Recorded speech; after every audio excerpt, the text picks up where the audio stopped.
Hi everyone, thanks so much for joining me today. This is Kathy and I am super excited to share this card with you. I'll be using the candy jar stamp set from Trinity Stamps, and I started out by stamping the candy jar onto a piece of Nina Solar White cardstock, and I used My Favorite Things Cement Gray Hybrid ink. One thing that I like to do before I actually start in making a card, I like to stamp my idea out onto a piece of scratch paper. That way I have a little bit of a guide to follow while I'm actually working on the card. And for this particular card, I wanted it to definitely be a Halloween candy jar, so I used more candy corn than anything else, and of course I used traditional Halloween colors. I really didn't want to do a bunch of masking for this card, so while I was filling the jar, I just made sure to stamp the candy so that it was really close together, and also added some candy outside of the jar. As far as the coloring goes, I kept it pretty simple. For the most part, I only did a 2-color blend because the images are pretty small and it was easy coloring. The colors that I used will pop up on the screen for you. I'll also have them listed in the description below as well as over on my blog. Now, as far as the markers that I chose to actually color the candy in, I wanted to make sure that there was a balance or a cohesiveness with each piece of candy. So obviously the candy corn was easy. It was just yellow, orange, and white. And then I decided to color the wrapped candies all the same color, as well as the lollipops all the same color. And after I finished coloring in all the other candy, I still had those tiny little round candies left, and I wasn't really sure what to do with that. I didn't really want to just bring in another random color and have those pieces of candy all of a sudden just stand out all on their own. And I thought that there was definitely enough green with it inside the jar, and the purple was kind of a stronger purple, not to mention a lot of those little candies were clustered around the lollipops. So being that it's a Halloween jar and anything goes for Halloween, I figured why not throw a couple of eyeballs in the candy jar. And since the candies were perfectly round, it was really easy to do with a couple shades of gray and then a black dot in the center. And with that, I'm going to go ahead and play some music for you to enjoy while I finish up the coloring, and I'll be back to go over how I colored the jar.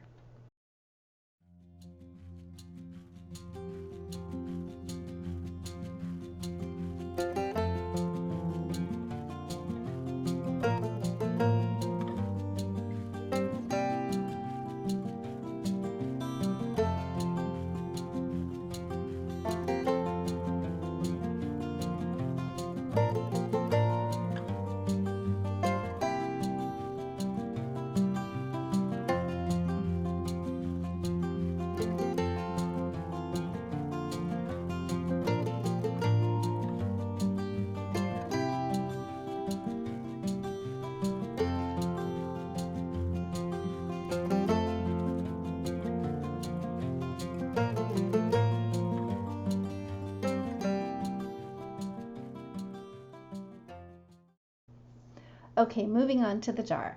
I started out with a pretty light color, and I did that just so I could map out where the darker areas would be.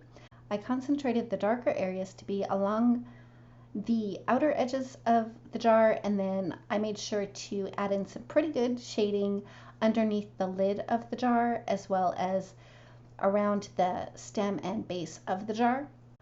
I also made sure to leave a lot of white space down the center of the jar so that I wouldn't lose the roundness of it, if that makes any sense.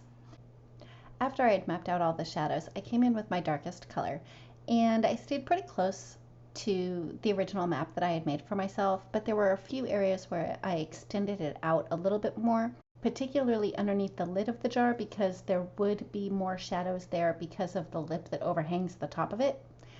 I did, however, stay pretty conservative with the darkest color around the outer edges of the jar.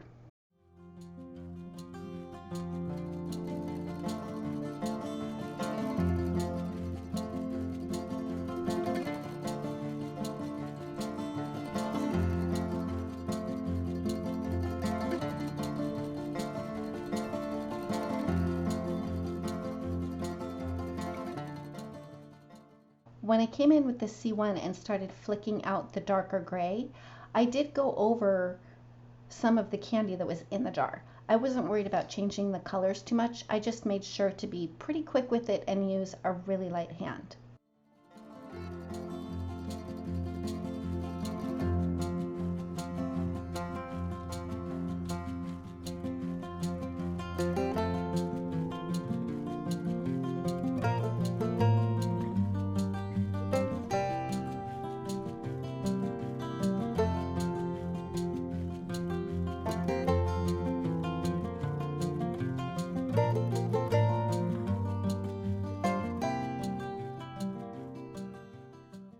I also wanted to add a green tint to the jar to go along with my ghoulish Halloween theme, being that there are eyeballs in the jar.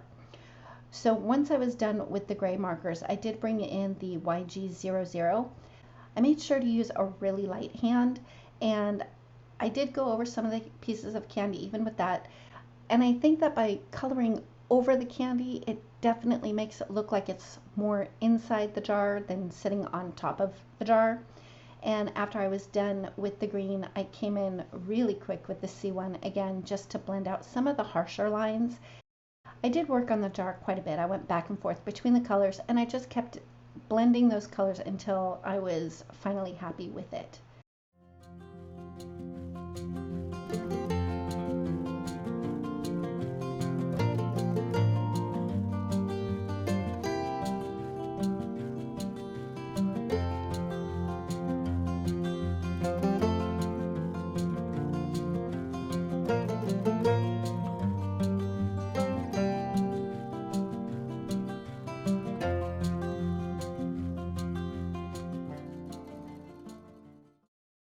Moving on to the background of the card, I'm going to warn you now, I've got this part sped up a lot.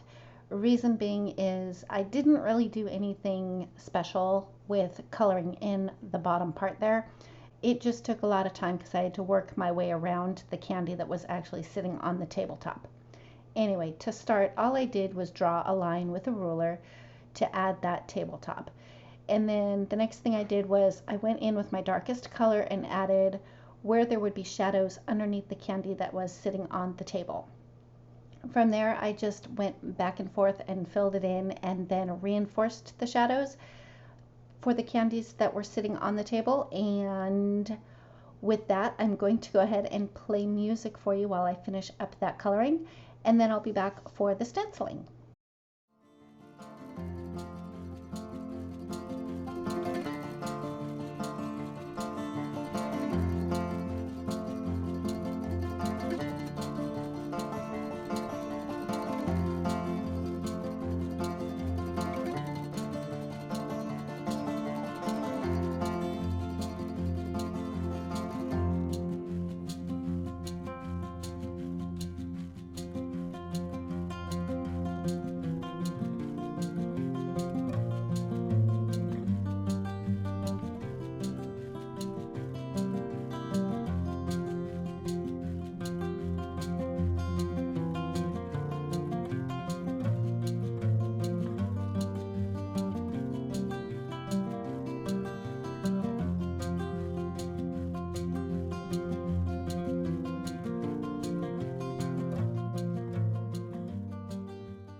Once I was finally happy with that tabletop, I moved on to do some stenciling.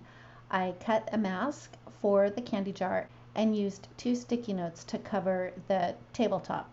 I went over the top part of the panel with carved pumpkin distress oxide ink, and I used a makeup blending brush and used just a really light hand. Next, I used some painter's tape to hold the stencil in place. By the way, the stencil that I'm using is one that I made using my Cricut machine. You can pick up blank stencil sheets at Michael's. They come in a 3-pack for about $10, I think. And then I just picked a background that I liked from the Cricut design space, and the machine did the rest of the work for me. And I'm really happy with how that stencil turned out. After I was done with the stenciling, I decided to add a little bit of shimmer, so I pulled out my Perfect Pearls and mixed a little bit with water on my craft mat and used a paintbrush just to splatter it over the card front. Once I was done with the stenciling and removed the masks, I didn't think that my candy jar was quite full enough. So off camera, I stamped a few more pieces of candy and colored them in the exact same way and fussy cut them out. And for the candy stick, I just cut them roughly in half so that they would fit nicely within the jar.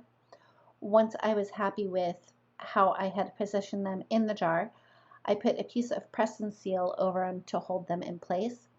And then when it was time for me to put them back in the jar, I just used liquid glue on the back of the pieces of candy, placed it back on top of the candy jar, pressed really well so that the glue had a chance to grab on, and removed the press and seal. I did trim the panel down so it measures 3.5 by 8.25. I stamped the sentiment, which is from Stamping Bella, and adhered that to a piece of purple cardstock that was just slightly larger, and then adhered that to the front of a white note card. The finished card measures 3.75 by 8.5. So that finishes up my card for today. Thank you so much for joining me. If you like this video, please give it a thumbs up. If you've not yet subscribed, I'd love it if you would. And don't forget to ring the bell so you're notified every time a new video is posted. Thanks again, and we'll see you next time.